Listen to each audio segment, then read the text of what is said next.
हस्ब मामूल और हस्ब दस्तूर हम एक बार फिर से अपने दोस्तों और अपने अजीज बच्चों का खुशामदीद करेंगे आपकी अपनी चैनल जेकेज उर्दू क्लासेस में। आज की इस शानदार पुरजोश मुफीद और कारआमद वीडियो को शुरू करने से पहले सबसे पहले आपसे यही गुजारिश है, अगर आप चैनल पे नए हैं या अभी तक आपने हमारी चैनल को सब्सक्राइब नहीं किया है तो बराह करम सबसे पहले आप हमारी चैनल को सब्सक्राइब कीजिए, हमारी वीडियोस को लाइक और शेयर करना ना भूलें, साथ ही बेल आइकन का बटन भी दबाएं जिससे हर नई नोटिफिकेशन सबसे पहले आप तक बराह रास्त आप पहुंचेगी। जिस तरह आपको मालूम है, हस्ब दस्तूर और हस्ब मामूल हम 10वीं जमात के उर्दू पर एक लेक्चर सीरीज सलीस, सादा और आसान जुबान में प्रिपेयर कर रहे हैं। अभी तक हमने आपके उर्दू के 4 असबाक मुकम्मल किए हैं, जिनमें दास्तान, नावल और अफसाना के जो 2 पार्ट जिसमें इबरत और आसमान, फूल और लहू अभी तक हम मुकम्मल कर चुके हैं। आज हम मौलवी अब्दुल हक का लिखा हुआ खाका यानी हाली पर लेक्चर सीरीज प्रिपेयर कर रहे हैं। इस चैप्टर पर अभी तक हमने 3-4 वीडियोस बनाई हैं। आज हम इसका पार्ट 4 आप तक पहुंचाने वाले हैं, लेकिन पार्ट 4 पर जाने से पहले हम देखते हैं पार्ट 1, 2 और 3 में हमने क्या पढ़ा। सरसरी हम आप तक पहुंचाने की कोशिश करेंगे आप, लेकिन वीडियो को एंड तक देखेंगे। सबसे पहली बात यह है कि ये मौलवी अब्दुल हक ने लिखा हुआ खाका है। लिखा किस पर है? लिखा अल्ताफ हुसैन हाली पर लिखा गया खाका है। और इस खाके में मौलवी अब्दुल हक अल्ताफ हुसैन हाली के बारे में कुछ इस तरह फरमाते हैं कि मौलवी अब्दुल हक ने अपनी ज़िंदगी में बहुत सारी अशखास से मुलाकात की, बड़ी बड़ी शख्सियतों से मुलाकात की, लेकिन जो अवसाफ, जो किरदार उन्होंने मौलाना अल्ताफ हुसैन हाली में पाया है, ऐसे खसाइल, ऐसी सीरत उन्होंने किसी और इंसान में नहीं पाई है। इसी तरह नवाब इमादुल मुल्क फरमाते हैं कि सर सैयद की जमात में बतौर इंसान अल्ताफ हुसैन हाली का रुतबा सबसे बुलंद और बाला था, यहाँ तक कि सर सैयद अहमद खान भी उनके रुतबे तक नहीं पहुँचा। जिन लोगों ने अल्ताफ हुसैन हाली को देखा है या जिन लोगों से अल्ताफ हुसैन हाली की मुलाकात हुई है, वो इस बात को बखूबी अंजाम करेंगे। अल्ताफ हुसैन हाली में आजिज़ी और इनके सारी कूट कूट कर भरी हुई थी। बड़ों का एहतराम करने के साथ साथ वो छोटों की शफकत भी करते थे, लेकिन बाज़ अवकात वो छोटों का एहतराम भी करते थे। मौलवी अब्दुल हक फरमाते हैं कि एक बार तालिब इल्मी के ज़माने में उनके साथ मौलवी हमीदुद्दीन अल्ताफ हुसैन हाली से मिलने गए। जब अल्ताफ हुसैन हाली अलीगढ़ में मुकीम थे यानी क़याम पज़ीर थे, तो जब वो अल्ताफ हुसैन हाली के पास पहुँचते हैं तो अल्ताफ हुसैन हाली सर व कद ताज़ीम के लिए उनके लिए खड़ा हो जाते हैं और दोनों मौलवी अब्दुल हक और मौलवी हमीदुद्दीन अल्ताफ हुसैन हाली का एहतराम देखकर शर्मिंदा हो जाते हैं। और हमीदुद्दीन अल्ताफ हुसैन हाली से कहते हैं कि आप हमारी ताज़ीम करके हमें शर्मिंदा क्यों कर रहे हो? तो अल्ताफ हुसैन हाली कहते हैं कि आप हमारी कौम के नाखुदा होने वाले हो, यानी आप हमारी कौम का मुस्तकबल है, हमारे रहनुमा होने वाले हो। आपका एहतराम ना करूं तो किसका करूं? कहते हैं all India Muslim educational conference का एक सफ़ीर मौलवी अनवर अहमद एक बार पानीपत गए और पतझड़ का मौसम था। पतझड़ के मौसम में जब शाम हो चुकी थी, इसलिए अनवर अहमद मरहूम कहते हैं कि वो बराह रास्त अल्ताफ हुसैन हाली के घर पर गए। अल्ताफ हुसैन हाली अपने घर पर थे। जब उन्होंने अनवर अहमद को देखा, मौलवी अनवर अहमद को देखा, उन्होंने बहुत खुशी का मुजाहरा किया और अनवर अहमद को अपने गले लगाया और अपने घर में बैठाया एहतराम के साथ। और साथ ही उन्होंने इधर उधर की बातें करने के बाद खाना मंगवाया। कहते हैं मरहूम अनवर अहमद खाने के बड़े शौकीन थे और उनके पास पानीपत की मलाई पेश की गई। खाना खाने के बाद इधर उधर की बातें हुई और दोनों थके हुए थे, अल्ताफ हुसैन हाली भी, अनवर अहमद मरहूम भी थके हुए थे। तो इसलिए अनवर अहमद मरहूम के लिए बिस्तर लगाया गया और हाली दूसरे कमरे में सोने के लिए गए। अनवर अहमद कहते हैं, मौलवी अनवर अहमद कहते हैं कि रात के 12-1 बजे उन्हें ऐसा महसूस हुआ कि कोई उनकी रज़ाई को आहिस्ता आहिस्ता छू रहा था। उन्होंने चौंक कर बताया, कौन? तो अल्ताफ हुसैन हाली बताए कि मैं हूँ। सोचा आज सर्दी का मौसम है, शायद आपके पास ओढ़ने का सामान ना काफ़ी हो, लिहाजा ये कंबल लाया था, आपको उड़ा रहा था। अनवर अहमद मरहूम कहते हैं कि उनकी इस शफ़क़त और इस मेहमान नवाजी का असर मुझ पर बहुत ज़्यादा पड़ा और मैं उम्र भर इसको बोल नहीं सकता। इसका मतलब यह है कि अल्ताफ हुसैन हाली मेहमान नवाज थे। जब किसी मेहमान को आते हुए दिखते थे तो बहुत खुश हो जाते थे और मेहमान की खूब खातिर तवाजा करते थे। अलावा अजी अल्ताफ हुसैन हाली एक रकीकुल कलब इंसान थे। रकीकुल कलब से मुराद एक नरम दिल इंसान थे और दूसरों की तकलीफ देखने के साथ साथ उन्हें खुद तकलीफ हो जाती थी, यानी जिस हद तक अल्ताफ हुसैन हाली को हो सकता था दूसरों की तकलीफ को दूर करने की कोशिश करते थे और हाजतमंदों की हाजत रवा करने में भी उनका बहुत बड़ा किरदार रहा है। कहते हैं अगरचे अल्ताफ हुसैन हाली की आमदनी बहुत कम और कलील थी, लेकिन अल्ताफ़ हुसैन हाली ज़्यादातर खुसूसन मुसीबत लोगों के साथ रहमदिली का सलूक करते थे और अपनी सिफ़ारिशें कर कर के लोगों का काम करते थे। इसमें कोई तमीज़ नहीं थी, किसी बड़े का काम, किसी छोटे का काम नहीं, हर शख्स का, हर कस्ब नकस का काम करते थे और अपना जो अप्रोच अपनी सिफ़ारिशों के ज़रिए लोगों का काम करते थे। और इस कलील आमदनी के बावजूद भी हाजतमंद उनके हाथ से महरूम नहीं हो जाते थे, यानी उनके घर से हाजतमंद खाली हाथ नहीं जाते थे। पार्ट 3 में हमने क्या पढ़ा? हमने पढ़ा पार्ट 3 में कि अल्ताफ़ हुसैन हाली में तासुब से क्या मुराद है? तासुब से मुराद है हसद, कीना, बुग़्ज़। अल्ताफ़ हुसैन हाली में बिल्कुल भी नहीं था। वो हर कौम और हर मिल्लत के इंसान के साथ यकसान खुलूस और मोहब्बत के साथ पेश आते थे। इसके अलावा अल्ताफ़ हुसैन हाली हिंदू मुस्लिम इत्तेहाद के बड़े हामी से मुराद मददगार थे, हिमायत करने वाले थे। वो कभी हिंदू मुस्लिम का नज़ा अगर कोई वाक़या सुनते थे, अगर कोई हिंदू मुस्लिम की लड़ाई का वाक़या सुनते थे, तो उनके दिल पर बहुत बड़ी ठेस पहुँचती थी और उन्हें बहुत अफसोस होता था। तहरीर व तकरीर क्या, उनकी नजी और बेतकल्लुफ़ी में, यानी बूले से भी उन्हें कोई, उनकी ज़ुबान से कोई ऐसा लफ्ज़ या ऐसा कोई शब्द या ऐसा कोई कलमा नहीं निकलता था जिससे किसी फ़िरके की दिल आज़ारी हो सकती थी। हाँ, अगर कोई ऐसी बात कहता था, मतलब कोई ऐसा लफ्ज़ कहता था जिससे किसी फ़िरके की दिल आज़ारी होती, तो अल्ताफ़ हुसैन हाली इस बात को बुरा मानते थे और नसीहत करते थे कि ऐसे लोग ऐसी बातों से परहेज़ किया करें।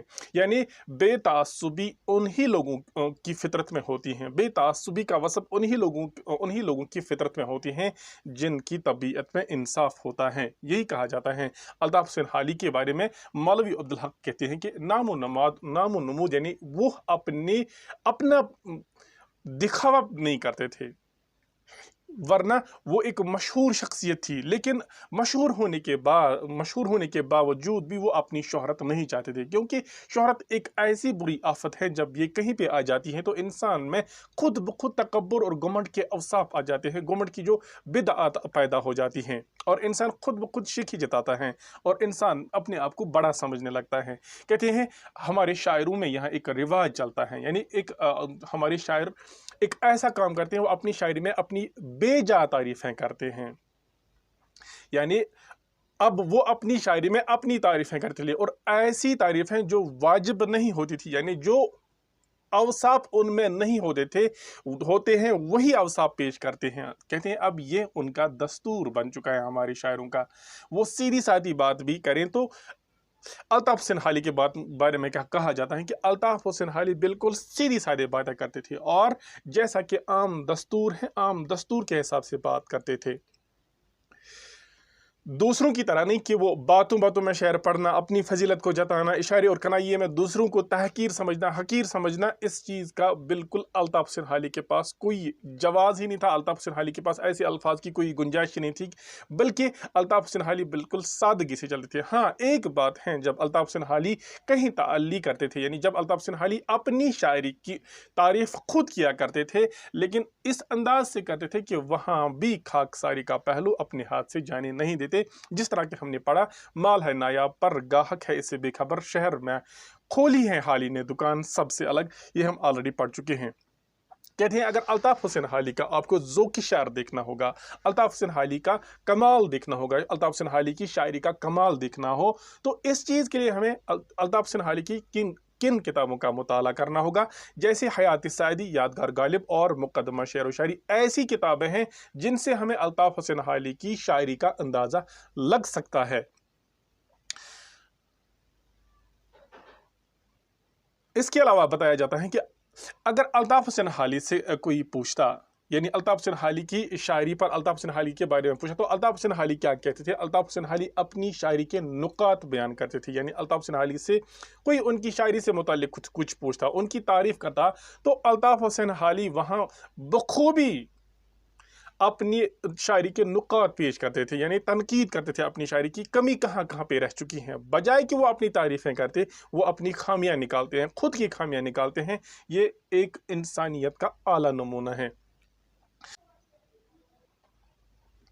हमारे यहाँ एक दस्तूर सा है कि जब कोई शायर किसी इंसान से मिलता है तो वो इंसान उस शायर से फरमाइश करता है कि अपना कलाम सुनाए, और शायर सुनाता है। और इसके अलावा जब एक शायर दूसरे शायर से मिलता है तो दोनों एक दूसरे से कलाम सुनाने की फरमाइश करते हैं। इसके अलावा कहा जाता है कि अगर अल्ताफ़ हुसैन हाली से कोई कहता, अल्ताफ़ हुसैन हाली बिल्कुल इस चीज़ से मना करते थे। वो क्या कहते थे, वो अपना उज़्र पेश करते थे कि उसे अपना लिखा हुआ भी याद नहीं रहता था। दर हकीकत क्या कहता, अल्ताफ़ हुसैन हाली खुद नमाई पसंद नहीं करते थे। यहाँ तक हम ऑलरेडी पढ़ चुके हैं, इसलिए हमने सरसरी पढ़ा। आज हम इससे आगे पढ़ने वाले हैं। तो क्या लिखा है, यह है पार्ट 5 जो अल्ताफ़ हुसैन हाली का लिखा हुआ, अल्ताफ़ हुसैन हाली पर लिखा गया, खाका मौलवी अब्दुल हक ने लिखा है। तो आज के इस पार्ट में क्या बताया गया है कि आजकल तो हमारे अक्सर शायर तरन्नुम या ख़ास तौर पर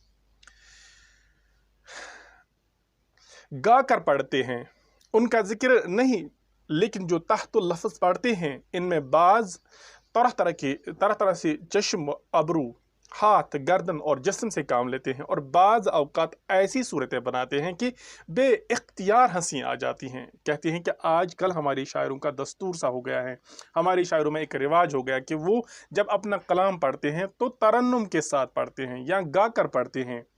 लेकिन गाने के साथ साथ वो जब तलफ़्फ़ुज़ पढ़ते हैं, जब वो अल्फाज पढ़ते हैं, जब वो अपनी शायरी पढ़ते हैं, तो शायरी पढ़ने के साथ क्या करते हैं, जब वो अपनी आंखें इधर उधर हिलाते हैं, यानी जेस्चर जब यूज़ करते हैं, अपने हाथ, अपनी गर्दन या पूरा जिस्म हिलाते हैं शायरी पढ़ते पढ़ते, तो बाज़ औक़ात वो ऐसी सूरतें बनाते हैं कि इंसान को बेइख्तियार हंसी आ जाती है। इस तरह वो अपनी शायरी पढ़ते हैं। इसके बरअक्स जब अल्ताफ़ हुसैन हाली की बात करते हैं, कहते हैं मौलाना सीधे सादे तौर पर पढ़ते थे, अलबत्ता मौका के लिहाज से इस तरह अदा करते थे कि इससे असर पैदा होता। हाँ, कहते हैं अगर हम अल्ताफ़ हुसैन हाली की बात अल्ताफ़ हुसैन हाली बिल्कुल सीधे सादे आम तौर पर जो तरीका होता है, सहल तरीका होता है, इसी तरीके से पढ़ते थे। लेकिन जब कभी मौका देखते थे, इस तरह मौका देखकर पढ़ते थे कि उसके पढ़ने से असर पैदा होता था, बजाय इसके कि वो इधर उधर की हरकतें करे। हरकतों के बजाय वो बिल्कुल एक मुअस्सर तरीके से अपनी शायरी को पेश करते थे। कहा जाता है एक बार अलीगढ़ कॉलेज में मोहम्मदन एजुकेशनल कॉन्फ्रेंस का सालाना जलसा था। यहाँ पर है जलसा, सालाना जलसा था। मौलाना का मिजाज कुछ अलील था। उन्होंने अपनी नज़म पढ़ने के लिए मौलवी वहीदुद्दीन सलीम साहब को दी, जो बहुत बुलंद आवाज़, मुकर्रिर और पढ़ने में कमाल रखते थे। सलीम साहब एक ही बंद में पढ़ने पाए थे कि मौलाना से रहा न गया, नज़म उनके हाथ से ले ली और ख़ुद पढ़ना शुरू किया। ज़रा सी देर में सारी मजलिस में कोहराम मच गया। एक बार का वाक़या मौलवी अब्दुल हक बयान करते हैं, कहते हैं कि एक बार अलीगढ़ कॉलेज में मोहम्मदन एजुकेशनल कॉन्फ्रेंस का सालाना जलसा था। तो इस जलसे में तमाम शुअरा को बुलाया गया था और अल्ताफ़ हुसैन हाली भी इस मजलिस में मौजूद थे। लेकिन अल्ताफ़ हुसैन हाली का मिजाज कुछ अलील था। अलील से मुराद अल्ताफ़ हुसैन हाली कुछ बीमार थे, उनकी तबीयत कुछ ठीक नहीं थी। लिहाजा उन्होंने अपनी जो लिखी हुई नज़म थी वो उन्होंने किसको दे दी, मौलवी वहीदुद्दीन सलीम को दे दी। और कहते हैं मौलवी वहीदुद्दीन सलीम बुलंद आवाज़ मुकर्रिर थे और वो पढ़ने में कमाल भी रखते थे। लिहाजा उन्होंने मौलवी वहीदुद्दीन सलीम को अपनी नज़म पढ़ने के लिए दे दी कि आप पढ़ें। कहते हैं अभी तक मौलवी जो सलीम साहिब थे, उन्होंने सिर्फ एक ही बंद पढ़ा था कि अल्ताफ़ हुसैन हाली से रहा न गया। अल्ताफ़ हुसैन हाली को लगा कि अब वो अल्ताफ़ हुसैन हाली इससे बेहतर पढ़ सकता था, क्योंकि अल्ताफ़ हुसैन हाली ने ही लिखी थी। लिहाजा अल्ताफ़ हुसैन हाली ने उनके हाथ से नज़म ले ली और खुद पढ़ना शुरू कर दिया। कहते हैं ज़रा सी देर में सारी मजलिस में कोहराम मच गया अल्ताफ़ हुसैन हाली के पढ़ने से। ये एक तरीका था, क्योंकि वो मुअस्सर अंदाज में पढ़ते थे, लिहाजा उनके असर अंदाज तरीके से पूरी मजलिस में कोहराम मच गया। अल्ताफ़ हुसैन हाली की बात करते हैं, अल्ताफ़ हुसैन हाली का खाका पढ़ते हैं और एक पैराग्राफ पढ़ते हैं। आपकी किताब का लिखा गया सर सैयद तो उस ज़माने में, यहाँ है मुअर्रिद लान तन थे ही और हर कसब नक्स उनके मुंह आता था। लेकिन इसके बाद जिस पर सबसे ज्यादा एतराज़ात की बौछार पड़ी वो हाली थे, जिसका ताल्लुक सर सैयद अहमद खान से था, यूं ही मरदूद समझा जाता था। इस पर उनकी शायरी जो आम रंग से जुदा थी और निशाने मलामत बन गई थी और मुकदमा शेर व शायरी ने खासी आग लगा दी। کہتے ہیں جس وقت یہاں برٹشرز تھے، بات کو سمجھنے کی آپ کوشش کرنا، جب یہاں برٹشرز تھے تو برٹشرز ویسٹرن ایجوکیشن کو پروپوگیٹ کرنا چاہتے تھے، تو سر سید احمد خان نے اس چیز کو ایکسیپٹ کیا۔ سر سید احمد خان کہتے ہیں کہ ہم ویسٹرن ایجوکیشن پڑھیں، ہم انگلش ایجوکیشن پڑھیں، ہم انگلش ایجوکیشن کو سمجھیں۔ تو اس بات پر سر سید احمد خان کو کہا گیا کہ وہ کافر ہو چکا ہے، انہوں نے کرسچینٹی اختیار کی ہے، اور سر سید احمد خان پر ہر طرح سے ملامت کی جاتی تھی کیونکہ وہ ویسٹرن ایجوکیشن کو سپورٹ کر رہے تھے۔ وہ کہتے تھے انگلش ایجوکیشن پڑھو، اسی سے ہم یہاں برٹشرز کو بگا سکتے ہیں۔ سر سید احمد خان اس چیز کو سپورٹ کر رہے تھے ویسٹرن ایجوکیشن کو، لہٰذا جتنے بھی ہندوستان کے لوگ تھے وہ ہر کوئی سر سید کے منہ لگتا تھا، اور سر سید کے بعد جس پر سب سے زیادہ اعتراضات، جس پر سب سے زیادہ انگلی اٹھتی تھی، اور جس کو سر سید کے بعد سب سے زیادہ نشانہ بنایا گیا، وہ الطاف حسین حالی تھا۔ یعنی سر سید کے بعد سر سید کو تو بالکل قرار دیا کہ وہ کافر ہیں، اور سر سید کے بعد جسے بتایا گیا کہ وہ سپورٹ کرتا ہے ویسٹرن ایجوکیشن کو، وہ الطاف حسین حالی تھے، اور الطاف حسین حالی کو بھی نشانہ ملامت بنایا گیا۔ اور ہر وہ شخص جو سر سید احمد خان کے ساتھ اٹھتا بیٹھتا تھا، انہیں یوں ہی کہا گیا کہ وہ سارے کے سارے مردود ہیں، وہ کافر ہو چکے ہیں کیونکہ انہوں نے سپورٹ کیا ویسٹرن ایجوکیشن کا۔ تو اسی پر الطاف حسین حالی نے جو شاعری لکھی تھی وہ بالکل مختلف تھی، برعکس تھی، اور ساتھ ہی الطاف حسین حالی کی کتاب مقدمہ شعر و شاعری جو چھپی ہوئی تھی، وہ بھی ایک خاصی شاعری تھی، انہوں نے ایک آگ لگا دی تھی۔ تو اس پر اہل لکھنؤ جو لکھنؤ کے رہنے والے تھے، لکھنؤ والوں کے ساتھ ساتھ لکھنؤ والوں نے اس پر تنقید کرنا شروع کیا۔ کیا لکھیں؟ اہل لکھنؤ اس معاملے میں چھوئی موئی سے کم نہیں، وہ معمولی سی تنقید کے بھی روادار نہیں ہوتے۔ انہیں یہ وہم ہو گیا تھا کہ یہ ساری کارروائی انہی کی مخالفت میں کی گئی۔ پھر کیا تھا کہ ہر طرف سے طعن و تعریض کی صدا آنے لگی۔ اودھ پنچ میں ایک طویل سلسلہ مضامین مقدمہ کے خلاف مدت تک نکلتا رہا، جو ادبی تنقید کا عجیب و غریب نمونہ تھا۔ وہ صرف بے تکے محمل اعتراضات کا ہی مجموعہ نہ تھا، بلکہ پھکڑ اور پھبتیوں تک نوبت پہنچ گئی۔ کہتے ہیں الطاف حسین حالی پر جب الطاف حسین حالی نے شاعری لکھی تھی مقدمہ شعر و شاعری، اور ان کی شاعری تھوڑا مختلف تھی، برعکس تھی، اور بہترین کمال کی شاعری تھی، تو اس پر تنقید کرنا شروع کیا۔ سب سے پہلے کس نے تنقید کیا؟ اہل لکھنؤ نے تنقید کرنا شروع کیا۔ وہ معمولی سی، وہ ذرا بھی تنقید نہیں کر سکتے، لیکن انہوں نے تنقید کیا، اور ساتھ ہی انہیں یہ وہم تھا کہ یہ ساری شاعری ان کے خلاف الطاف حسین حالی نے لکھی ہیں، لہٰذا انہوں نے کیا کیا؟ لہٰذا انہوں نے ہر طرف سے تنقید کرنا شروع کیا، اور انہوں نے اودھ پنج ایک رسالہ جاری کیا تھا، اخبار جاری کیا تھا اہل لکھنؤ نے۔ انہوں نے کیا کیا تھا؟ اہل لکھنؤ نے وہاں اس اودھ پنج میں ایک طویل مضامینوں کا سلسلہ جاری کیا، یعنی روزانہ اودھ پنج جو رسالہ نکلتا تھا یا اخبار نکلتا تھا، اس اودھ پنج میں الطاف حسین حالی کے مضامین کے خلاف روزانہ تنقید ہوتا تھا، کرٹیسزم ہوتا تھا۔ الطاف حسین حالی کی شاعری پر وہ روزانہ تنقید کرتے تھے، اور ان کی کتاب مقدمہ شعر و شاعری پر روزانہ عجیب و غریب طرح سے تنقید ہوتا تھا۔ لیکن تنقید کیا ہوتا تھا؟ کہتے ہیں بے تکی اور محمل اعتراضات، یعنی ایسے اعتراضات جن کی کوئی گنجائش ہی نہیں تھی، جو بالکل محمل تھے، جن کا کوئی وجود ہی نہیں تھا۔ یہاں تک کہ وہ اعتراضات بے تکی اور محمل ہی نہیں تھے، بلکہ بےہودہ اور مسخرہ پن ان اعتراضات میں تھا۔ یہاں تک نوبت پہنچ گئی تھی کہ الطاف حسین حالی کی شاعری پر لوگ طرح طرح کے اعتراضات پیش کرتے تھے۔ اودھ پنج میں روزانہ الطاف حسین حالی کی شاعری کے خلاف تنقید جاری ہوتا تھا، اور ان کا کرٹیسزم کیا جاتا تھا۔ آپ ایک شعر دیکھیے جو اودھ پنج میں چھپا تھا: اب تر ہمارے حملوں سے حالی کا حال ہے، میدان پانی پت کی طرح پائمال ہے۔ یہ وہ اودھ پنج میں لکھتے ہیں کہ حالی کی حالت انہوں نے خراب کر دی، اس طرح خراب کر دی جس طرح پانی پت میں پانی پت کے حملوں سے، جو یہاں پر پانی پت کی لڑائیاں ہوئی تھی، جن لوگوں نے وہاں ہار مانی تھی، جس طرح پانی پت میں ہرایا گیا لوگوں کو، اسی طرح الطاف حسین حالی کو بھی ہرایا گیا، چونکہ الطاف حسین حالی پانی پت کے ہی رہنے والے تھے۔ آگے کہا گیا تھا، تو اس سے سمجھ لیجئے کہ اس عنوان کے تحت کیا کچھ خرافات نہ بکی گئی ہوں گی۔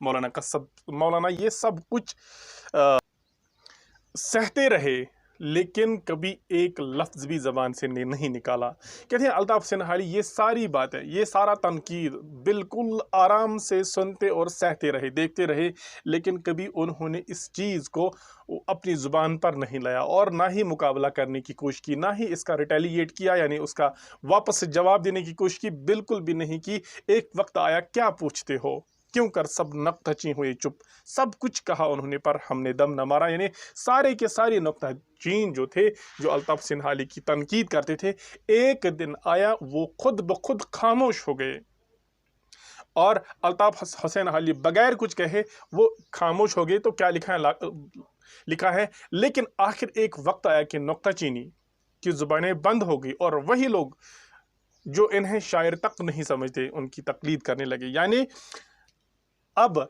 जब अल्ताफ़ हुसैन हाली ने कोई जवाब नहीं दिया, एक वक्त ऐसा भी आया कि जितने भी नुक्ताचीनी करने वाले थे, जितने भी क्रिटिसिज्म करने वाले थे अल्ताफ़ हुसैन हाली की शायरी के, वो सारे लोग अल्ताफ़ हुसैन हाली की तकलीद करने लगे, यानी अल्ताफ़ हुसैन हाली को मानने लगे। यानी वो सारे अल्ताफ़ हुसैन हाली के ताबेदार हो गए। तो आखिर पर क्या लिखा है, शोर गुल तो बहुत यारों ने मचाया पर गई अक्सर मान हमें। अल्ताफ़ हुसैन हाली लिखते हैं कि जितने भी मेरे दोस्त थे जिन्होंने मेरे खिलाफ बहुत सारे एतराज़ात किए, उन्होंने बहुत शोर किया, लेकिन आखिरकार वो मुझे मानने पर राज़ी हो गए। उन्होंने आखिरकार मुझे एक्सेप्ट कर ही दिया क्योंकि उनकी शायरी में दम था। तो आज की वीडियो में हमने मुख्तसरन अल्ताफ़ हुसैन हाली के बारे में कुछ और बातें पढ़ी, लेकिन अभी आपका चैप्टर कंप्लीट नहीं हुआ। अभी तक हमने इसके 4-5 पार्ट किए हैं, बस एक दो पार्ट में मुकम्मल हो जाएगा इंशाल्लाह। आप रोज़ाना वीडियो देखने की कोशिश करिएगा। आज की वीडियो में हमें यहीं पर दीजिए इजाज़त, मिलते हैं अगली वीडियो में। जब तक के लिए अल्लाह हाफिज़ व नासिर, शुक्रिया।